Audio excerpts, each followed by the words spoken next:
বিসমিল্লাহির রহমানির রহিম।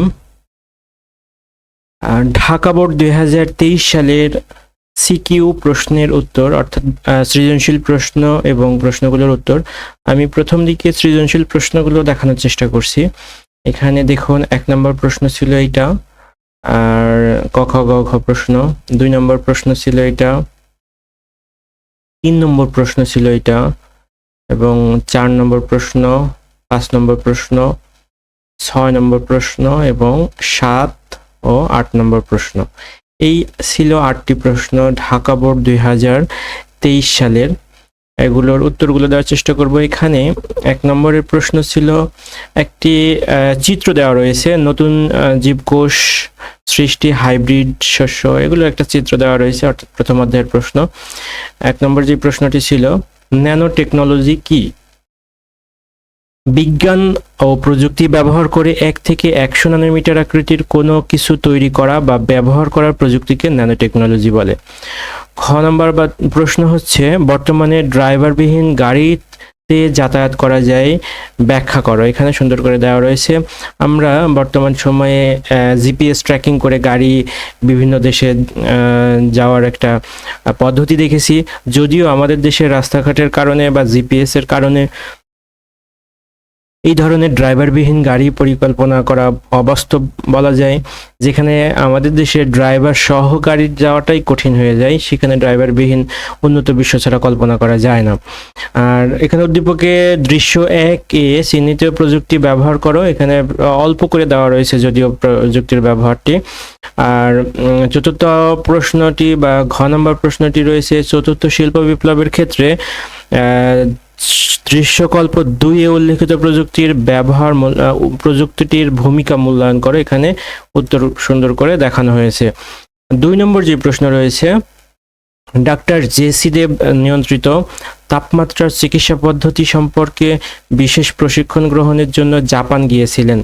বিশেষ ব্যবস্থাপনায় কম্পিউটার নিয়ন্ত্রিত পরিবেশ থেকে তিনি এই চিকিৎসা পদ্ধতি সম্পর্কে বাস্তব অভিজ্ঞতা অর্জন করে দেশে এসেছেন। এখন তার কাছে রোগী এলে তিনি বিশেষ জটিল রোগের অপারেশন সফলতার সাথে এই চিকিৎসা পদ্ধতি প্রয়োগ করে থাকেন। আচ্ছা, ১ নম্বর প্রশ্ন রয়েছে, CAD কি? রেখা বা লাইনের সাহায্যে নকশা বা ডিজাইন করার জন্য ব্যবহৃত প্রোগ্রাম হলো CAD অর্থাৎ CAD, কম্পিউটার এইডেড ডিজাইন। খ নম্বর প্রশ্ন ছিল, আচরণিক ডেটা ব্যাখ্যা করো। মানুষের আচরণগত বৈশিষ্ট্য পরিমাপের ভিত্তিতে কোনো ব্যক্তিকে অদ্বিতীয়ভাবে শনাক্ত করার জন্য ব্যবহৃত প্রযুক্তিকে আচরণিক ডেটা বা বায়োমেট্রিক্স পদ্ধতি বলা হয়। আর এভাবে বাকিগুলো দেওয়া রয়েছে। গ নম্বর প্রশ্ন রয়েছে, উদ্দীপকে উল্লেখিত ডাক্তারের প্রশিক্ষণ সম্পর্কে প্রযুক্তি সম্পর্কে প্রযুক্তিটি ব্যাখ্যা করো। ঘ নম্বর প্রশ্ন রয়েছে, উদ্দীপকে উল্লেখিত চিকিৎসা পদ্ধতি ও যোগাযোগ প্রযুক্তির অবদান মূল্যায়ন করো। ৩ নম্বর যে প্রশ্ন রয়েছে, ৩ নম্বর প্রশ্নটি একটি উদ্দীপক রয়েছে, উদ্দীপকের আলোকে ক নম্বর প্রশ্ন, পিকোনেট কি? ব্লুটুথ পদ্ধতির মাধ্যমে যে নেটওয়ার্ক তৈরি হয় তাই হচ্ছে পিকোনেট অর্থাৎ ব্লুটুথ সিস্টেমে আমরা যেই নেটওয়ার্ক ব্যবহার করে থাকি তাকে পিকোনেট বলা হয়। খ নম্বর প্রশ্ন, ব্যবহারকারী ও সার্ভিস প্রদানকারী উভয় লাভবান হয়ে থাকে, ব্যাখ্যা করো। গ নম্বর প্রশ্ন, উদ্দীপকে উল্লিখিত কলেজের একাডেমিক ভবনের নেটওয়ার্ক ব্যবস্থাপনা ব্যাখ্যা করো। ঘ নম্বর প্রশ্ন, অধ্যক্ষ মহোদয় পরিকল্পনা সবচেয়ে কম খরচে বাস্তবায়নের জন্য কোন ট্রান্সমিশন মিডিয়া উত্তম যৌক্তিক, ব্যাখ্যা করো। আর ৪ নম্বর যে প্রশ্ন রয়েছে, ডিমোডুলেশন কি? প্রাপক কম্পিউটারের সাথে সংযুক্ত মোডেম কর্তৃক অ্যানালগ সংকেতকে ডিজিটাল সংকেতে রূপান্তরের প্রক্রিয়াই হলো ডিমোডুলেশন পদ্ধতি। মালিকানার ভিত্তিতে নেটওয়ার্কের ধরন ব্যাখ্যা করো। মালিকানার ভিত্তিতে নেটওয়ার্ক ২ ধরনের, একটা হচ্ছে প্রাইভেট নেটওয়ার্ক আর একটা পাবলিক নেটওয়ার্ক। গ নম্বর প্রশ্ন, উদ্দীপকের চিত্র ১ নেটওয়ার্ক টোপোলজি ব্যাখ্যা করো। ঘ নম্বর প্রশ্ন রয়েছে, উদ্দীপকের চিত্র ১ ও ২ এর টোপোলজি মধ্যে কোনটি বেশি সুবিধা উত্তরের সাপেক্ষে যুক্তি প্রদান করো। তারপরে এখানে 5 নম্বর যে প্রশ্ন রয়েছে, একটি উদ্দীপক দেওয়া রয়েছে। 4 অধ্যায়ের প্রশ্নটি, ওয়্যার ফ্রেম কি? কাগজে কলমে করা ওয়েব পেজের লেআউটকে ওয়েব ফ্রেম বলা হয়। তারপরে খ নম্বর প্রশ্ন, HTML এ কোনটি ডকুমেন্টের অংশ নয় তবে লেখা জরুরি, ব্যাখ্যা করো। আর গ নম্বর প্রশ্ন, উদ্দীপকের দৃশ্যকল্প 1 ওয়েব পেজ তৈরির জন্য কোড লিখো। এখানে কোডটি দেওয়া রয়েছে, কোডটি স্টেপ বাই স্টেপ দেখলে সবচেয়ে ভালো হয়। আমি এখানে স্টেপ বাই স্টেপ দেখানোর চেষ্টা করতেছি, এতদূর পর্যন্ত যদি দেখেন বাকিটা সহজে হয়ে যাবে আশা করি। আর ঘ নম্বর যে প্রশ্ন রয়েছে, ঘ নম্বর প্রশ্নটি, দৃশ্যকল্প 2 ও দৃশ্যকল্প 3 এ প্রতিফলিত ওয়েবসাইটের কাঠামোর মধ্যে কোনটি অধিক সুবিধাজনক, তোমার সাপেক্ষে যুক্তি ব্যাখ্যা করো। আর 6 নম্বর প্রশ্ন, তৃতীয় অধ্যায়ের প্রশ্নটি রয়েছে 6 নম্বরটি, আস্কি কোড কি? আস্কি একটি বহুল প্রচলিত 7 বিটের কোড।